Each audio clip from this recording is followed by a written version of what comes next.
მინდა სოლიდარობა გამოუცხადო ყველა პოლიტპატიმარს, განსაკუთრებით თემურს ქათამაძეს, რომელიც 36 დღეა თუ არ ვცდები რომ შიმშილობს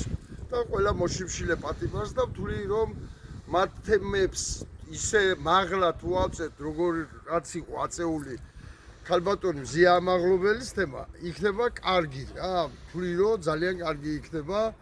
და მინდა ახლა კიდევ მეორე უპასუხო მამუკა მდინარაძეს, რომელმაც ჩათვალა რატომღაც რომ დააშინა თურმე საქართველოში ხალხი, მიუხედავად იმისა, რომ ყოველდღე იჭირავს ადამიანებს, ყოველდღე ცემს, აწამებს, აჯარიმებს,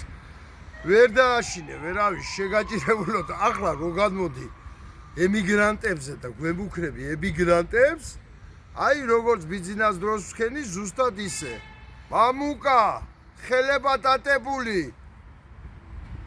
იცი უკვე ხო რასაც გულისხმობ აბობოქრებულო სირო ვისა როაშინებ იმაში ემიგრაცია ვის ეშინია შენი ვიდეო მაგ ვერ გატეხე და ვერც გატეხავ ადამიანებს ემიგრაციაში მით უმეტეს მადლობთ ყურადღებისათვის